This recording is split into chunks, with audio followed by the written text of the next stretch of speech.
you've got the man here for the district to be able to do this whole thing. So what happened was I came back from the RI convention in Toronto, and we needed a presentation in our club in August. So I'll put together a recap, and then Frederick County said, we heard you had a presentation, and then the Area 1 meetings, I think they share ideas, and all of a sudden I get an invitation to this too. So it's a little bit, dated, but it's, Yes. yeah, it's a little dated, but it's, I think it's still relevant information for everybody to know. And then I want to piggyback. So Kristen, I was going to do this. I have one quick comment about going into my year as president of the Rotary Club of Front Royal, and I want to bring that project that I'm working on to your attention to see if it's something that your board and your club would want to participate in as well. Who's been, I know there's several, but who's been to the RI convention before? Yeah, good number. So you all know the deal. It is, if you haven't been, and especially, well, I guess in 2 years it's in Hawaii. So our president, our district governor nominee is, what's her name? George? Nancy. So I got to sit next to Nancy there at the foundation dinner back in Blacksburg in December. She's trying to encourage me already to go to Hawaii.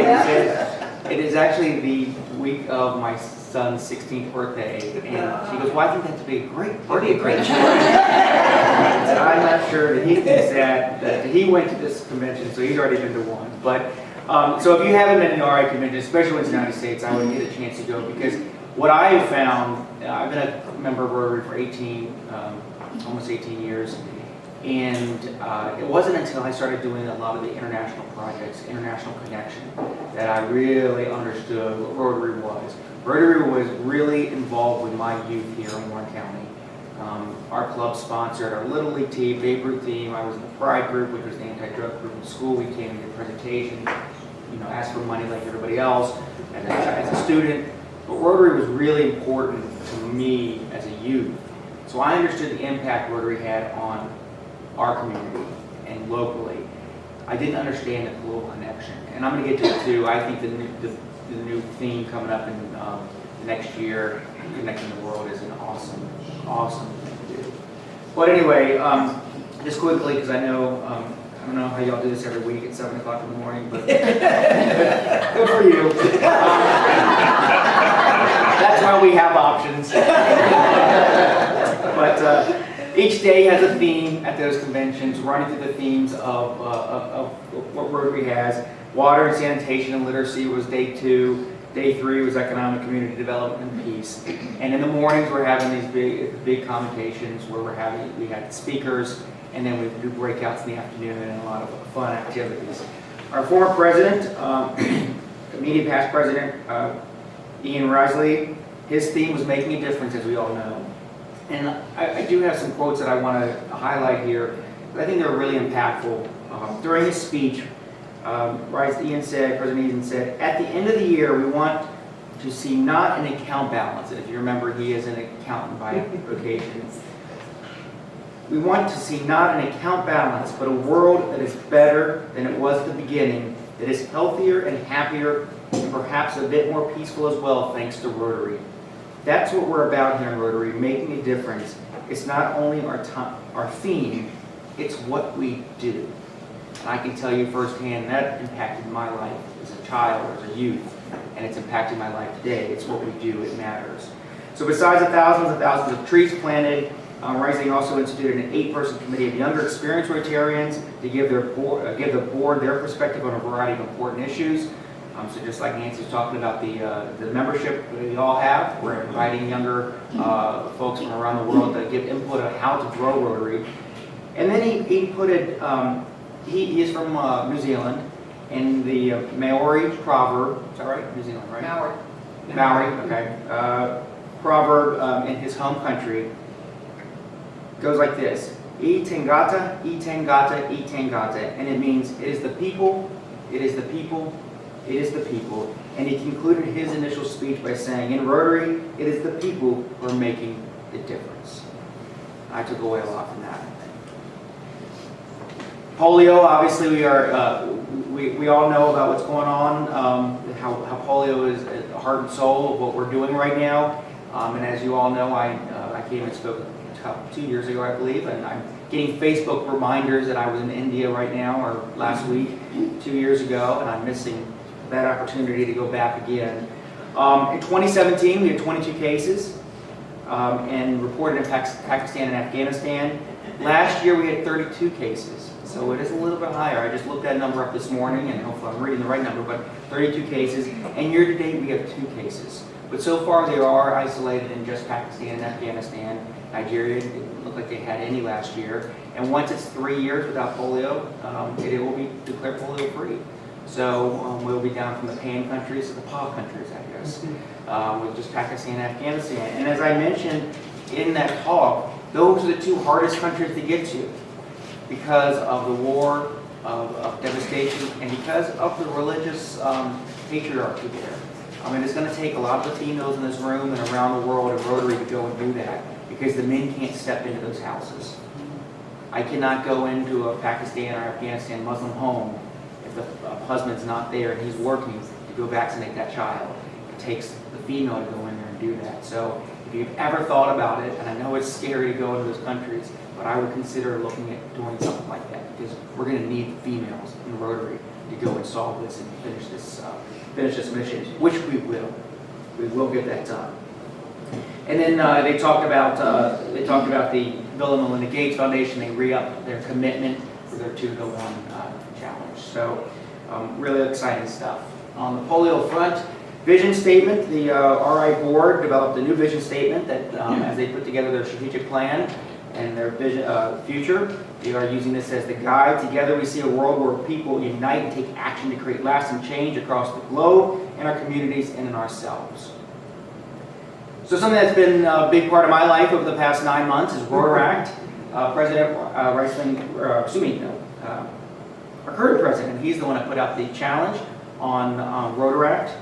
In 2017, we celebrated the 3rd Rotary Alumni Reconnect Week. We had more than 1,400 alumni and Rotarians share stories and photos during the digital event, so all over the globe. In last March, Rotaract celebrated 50 years, and over 10,000 Rotaract clubs in 184 countries celebrated this milestone. Many Rotaractors are members of both Rotary and Rotaract clubs, so something to keep in mind, because we do have now the first community-based Rotaract club in the district, the Front Royal Rotaract Club. It is primarily sponsored by our club, but that does not mean that it's limited to participation by our club. So anybody that's 18 to 30 years old that would like to participate and looking for fellowship, service, networking, doesn't want to get up at 7 o'clock, or come and have lunch at noon on Fridays, would like to have a beer on a Thursday, every once a month on Thursday, and go to the library for a real business meeting, invite them to come.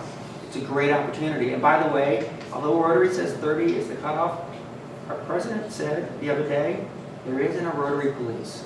So if you're 31, it's okay, all right? So, and that was very funny, because that was a question. And what would happen when you're 31? We're not going to come kick you out. So, and President Barry made that, and I think we have that maybe on video that he said that. So we can take it to the Rotary Supreme Court if that happens. So another major priority is our initiative to build the Rotary Foundation Endowment 2025 by 2025. We're aiming high to build an endowment of $2.025 billion by the year 2025. When our 2025 by 2025 endowment goal has been fully funded, the Rotary Foundation can reasonably anticipate receiving, in today's dollars, approximately $100 million each year from investment earnings. I think we've got power that we're going to do to change the world with that kind of money. Changes in the Rotary grant system. So here's my son, and so he got to experience it. He's an interactor at the time. He was finishing Interact at Warren County Middle School. Now he's at Warren County High School. But changes in the Rotary grant system, beginning in this past July, any club or district that applies for a global grant to support a humanitarian project must first conduct a community assessment survey. So they have to determine what the needs of the community. Instead of our clubs going to the communities and saying, we want to do this, we're going to the communities and asking, what do you need? So we can do it for you, or help you do it, and partner with you. Besides the work on polio, literacy, clean water, education, the Rotary Foundation is instrumental in supporting the Rotary Peace Centers, which I think is one of the most fascinating, one of the best kept secrets in Rotary, unfortunately, where we do have currently 109 fellows studying, 86 students are working on master's degrees, and 23 in certificate programs. And our closest one is the Duke UNC program. They go study, learn how to peace resolution, conflict, and go back to their home countries, and hopefully make a difference in their own country. The People of the Action campaign is gaining momentum as clubs and districts feature how Rotarians and leaders work together and communities inspire, transform, and connect. I don't know if you do know this, if you're a web geek or a web person like me, likes to go exploring, you can go in and make your own local brands. So there's Alan Weimer at at the Day of Caring, and you can put your own pictures in and use the transform, inspire, and polio fellowship or something like that with your own People of Action local tailored photos. We had some great speakers at the convention, including Dr. Ann Globe, who is the founder of the Ann Globe Foundation and Freedom from Vitsola Foundation. We had a director from the World Health Organization who praised Rotary's work in eradicating polio. Helen Clark, who is the former Prime Minister of New Zealand and one of the architects of the United Nations Sustainable Development Goals. I think Rotary can attract some big name speakers. And Dr. Isis Mayhas, a former Rotary Ambassadorial Scholar, a member of the Rotary E-Club of Houston, who's in this picture here, discusses the importance of water, sanitation, and hygiene. And he didn't think what we do is important. Listen to what she says here in this quote. During the time it took you to brush your teeth, a child under 5 died of diarrhea. She is an ambassador for the Water and Sanitation Rotarian Action Group. And to me, the idea of dying of diarrhea is so foreign. At the time you brush your teeth this morning, a child under 5 died somewhere in the world. That tells you what we have in front of us and how much work we still have to do. Laura Bush was one of our speakers talking about, she gave us an update on the family, and this was right after her mother-in-law passed away, and then of course 6 months before President Bush passed. But she gave us an update on their family and also the challenge, literacy and reading. As we're all aware, she does a lot of work on that when she was First Lady as well as now. And an interesting perspective, of course, you go into Canada and you have the former First Lady of the United States speaking. All the Americans thought that was neat, and I think the rest of the world thought it was cool too, but they didn't quite have that connection.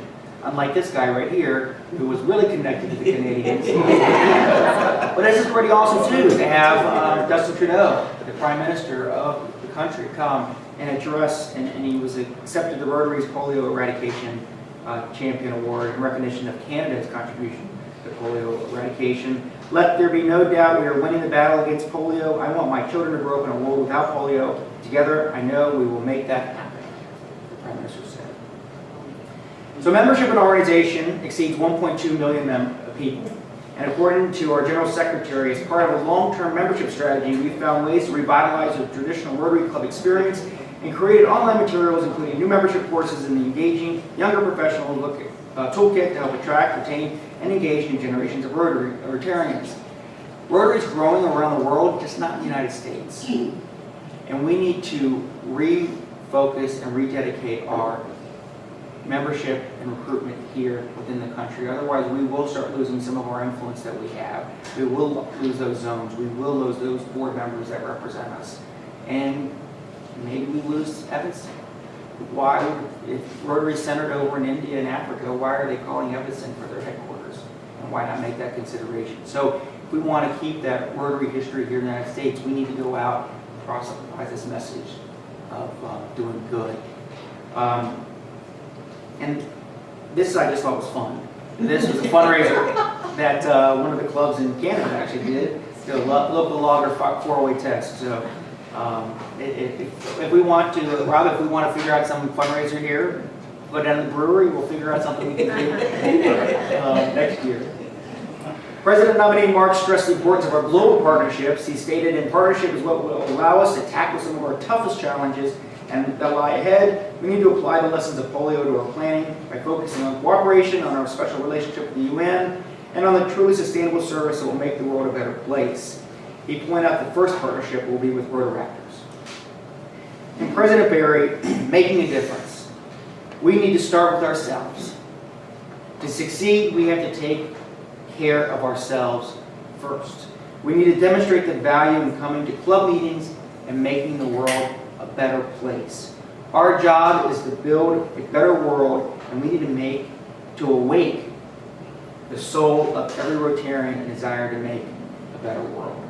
We need to be the inspiration, and his challenge to all of us was to be the agent of change. And by the way, he made this point, and I took it home, and I accepted the challenge. Currently, only 27% of our clubs sponsor our Rotaract Club. And President Barry wants to double that number. And our district has done that, at least participated in that by creating that Rotaract Club. So the work starts with us when we decide to be the inspiration. So the last thing I want to just share with you. So I would encourage you, if you can go to Hamburg, it'd be great. I know that District Governor Tim would think that's awesome to have more of us there. But I do want to share this. I am working on a global grant with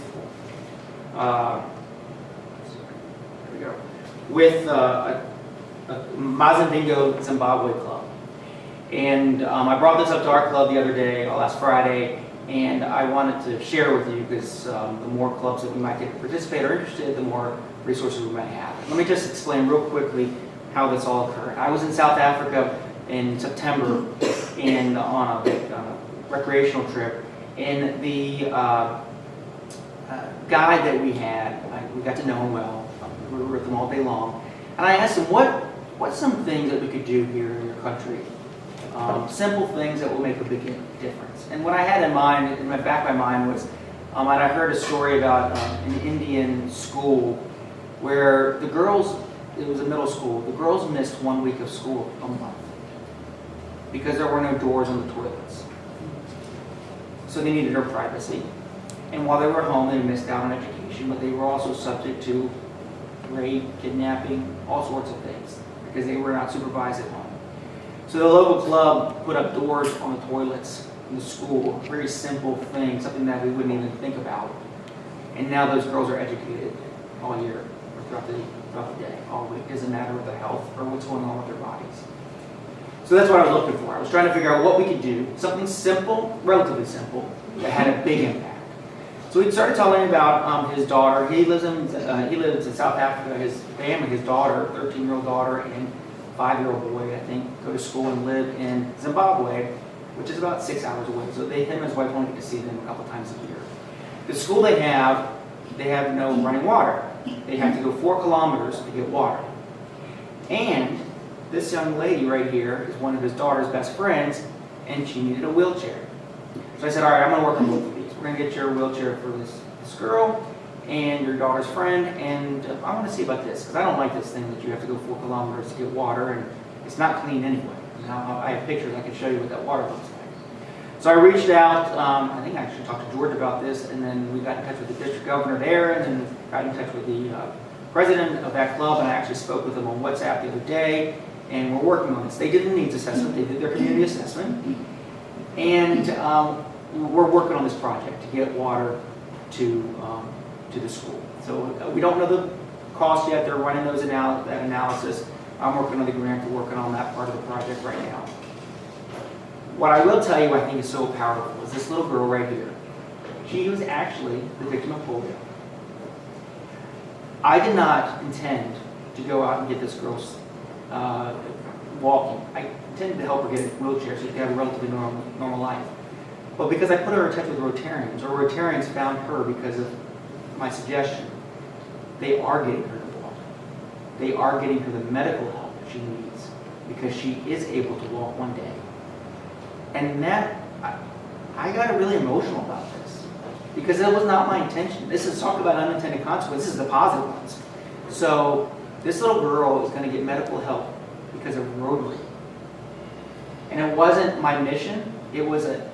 I asked about what was going on in somebody's life, put them in touch with the right people through Rotary, and this girl's going to have a normal life. And I go to bed every night thanking Rotary for this. And I get a little choked up thinking about it. So they're taking care of this project, but the bigger project will be that. And I will make sure Kristen and Rob know about what's going on if you all want to participate, because like I said, the more clubs we can, the more funds we can raise, and the better we can get this. I'll show you, this is, that's the water. They're going 4 kilometers to get that water. And this is, the school has computers. It has, the teachers are there.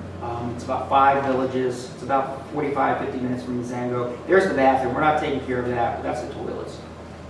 So, and I know we take our Western perspective and we look at that and shop, and that they're grateful for what they have in many cases, but I think we can take a little bit and help them out too. So, with that, I'm happy to answer a couple questions if you have some time about any of this or anything else. Could you just comment on your experience in the immunization day and how that affected you? So, one of the coolest parts, besides the fact that we got to do this saving lives, is getting to meet other Rotarians across the country. So I was able to pick their brain, listen, and talk. But going into a country where poverty makes anything that we have here look like vast wealth is powerful. You see on TV, you know it's there, but until you actually walk through the muck, and you just don't get it. You think when we were in the Caymans or Haiti or Dominican, you think you see poverty.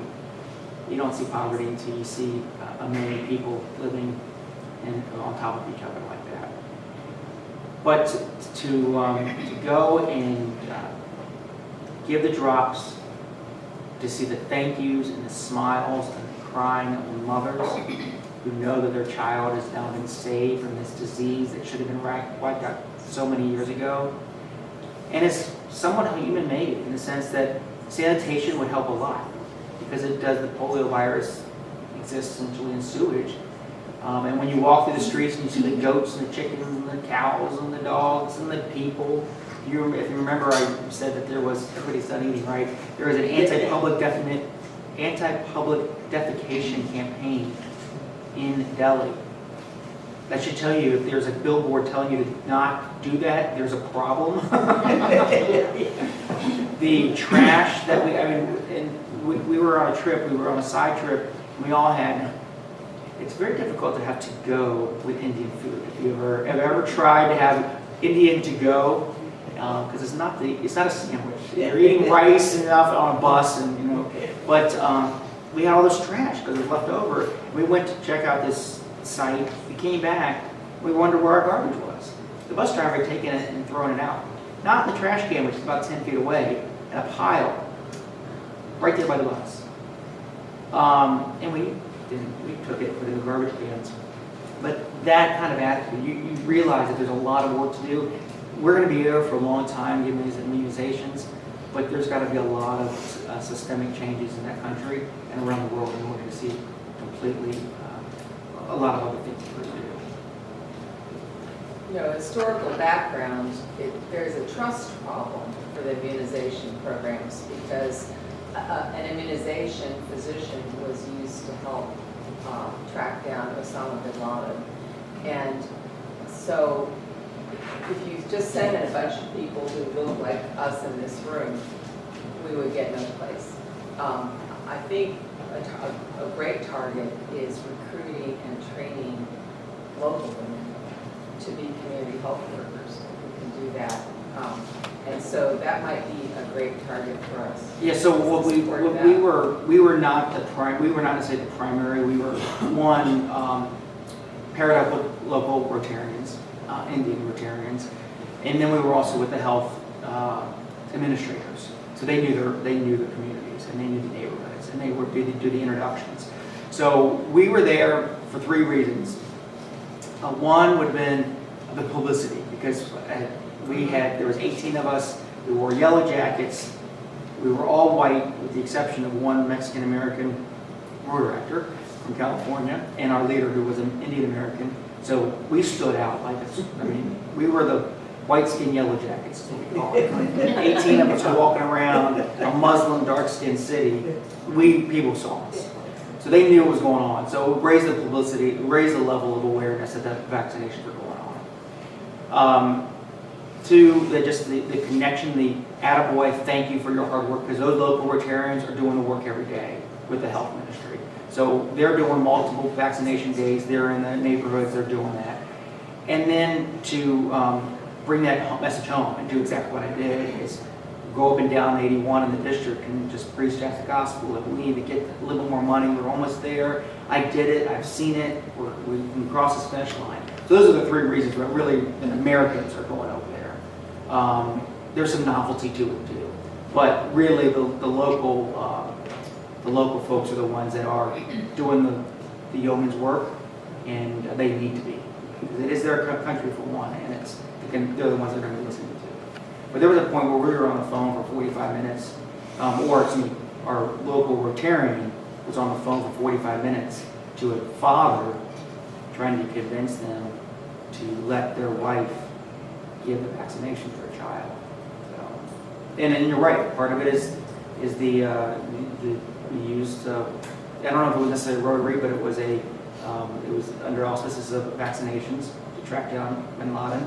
And then there is imams and some of these mosques were preaching that Westerners are coming over to try to sterilize the kids, to prevent them from populating. So there's disinformation out there as well.